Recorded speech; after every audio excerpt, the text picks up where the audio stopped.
Okay, so let's get the Kratom here. Yeah. Yeah, that was a great article. It's in Filter Mag. I'll link everything. So when did you start using Kratom, and or when did you start hearing about it? I mean, I've been hearing about it. I remember this one time I was trying to kick heroin with my girlfriend at the time, and I went to the head shop and I bought some Kratom because I heard it was like good for that. But I wasn't connected enough. I wasn't like on Reddit. I didn't know what to do. I didn't take enough. Like, it was dumb. Yeah. But like I've been hearing about it. But then like 2 years ago, last January, I'm in Venice Beach at this super bougie farmer's market, or I'm at like Marina Del Rey with all these like rich people. And there's this dude selling Kratom, and I'm like, oh, I should try that again. Like I remember hearing about this when I was addicted to it, and I bought some and I really liked it. I didn't know how much to take, and I remember liking it. And then I like bought some online, but I made the fatal mistake of taking too much the first time that I took it, and I got the wobbles, and I was like, well, this is some bullshit. I'm never doing this again. Yeah. And I don't remember what it was that made me. So like, I came back into the States.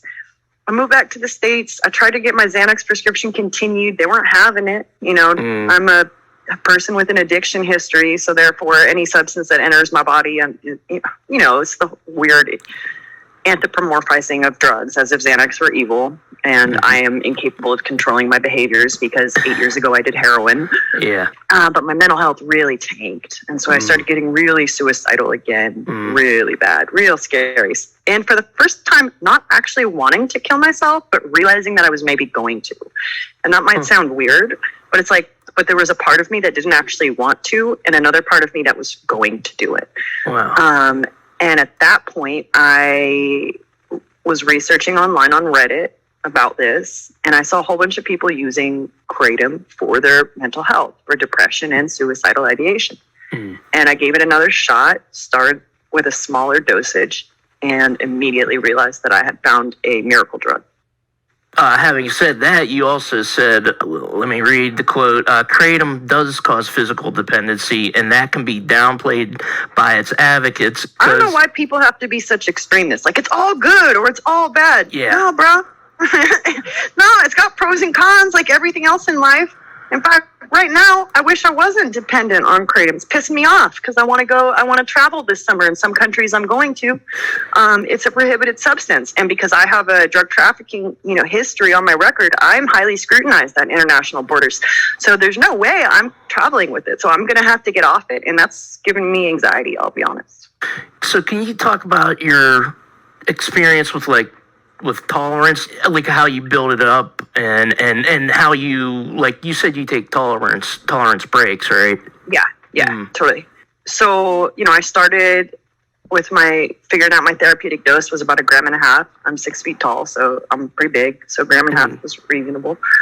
And then it creeps, right? And I'm familiar with opioids. I know this drill. Like, I've been here before, but obviously it's like the most mild case of it when compared to actual opioids. But, I am familiar with how tolerance builds.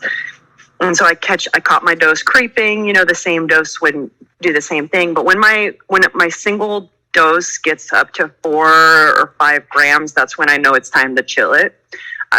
It's super arbitrary. I just make up rules that I live by. I've been doing this since I was in jail and prison. I just make up these really overly rigid, strict rules and then impose them on myself. And so when my dose gets up to 4 grams, I will start dosing down. I try to wait longer in between my doses. I'll get down to 1 or 2 grams a day over the course of about a week, stay at that for a few days, and then get back up. So that's my tolerance breaks don't get down to nothing. They get down to 1 or 2 grams, especially right before bed, because otherwise I have trouble sleeping. I mean, that seems like a very moderate amount to me. I mean, I just had tea this morning with 4 grams, I'm not a daily consumer. I don't do it multiple times. I actually haven't had Kratom in a month. I regret sometimes I made a very conscious decision to start taking it every day, because if you decide that, you have to follow through with it. You have to take it every day. Otherwise you're going to experience withdrawal. And I did that back in November, and sometimes I wish I wouldn't have. Since we're on withdrawals, if you could compare a heroin withdrawal to a Kratom withdrawal. Yeah, it ain't shit. Can I say that? I can try different words. Yeah, It's nothing. Some of the physical symptoms are quite similar, but that all-consuming dread, anxiety, general malaise, and discomfort that comes with opioid withdrawals, it doesn't match. So yeah, sure, my eyes are watering, my nose is runny. The not sleeping is really shitty, actually. I really don't like the part that it takes me a long time to fall asleep. But like, if I'm up and moving around, I don't even really notice it. I'm like, oh yeah, my eyes are kind of watering, my nose is running. That is nothing like heroin withdrawal, because the eyes running, the eyes being watery and the nose running is the most physical symptom of heroin withdrawal, but really it's what you're feeling internally that is devastating you, right? Like, these outward presenting symptoms are trivial when compared to what you're feeling internally. And that's not what happens with Kratom, is you get mostly these outward presenting symptoms that are mildly uncomfortable or annoying, but you don't get that all-consuming sense of dread.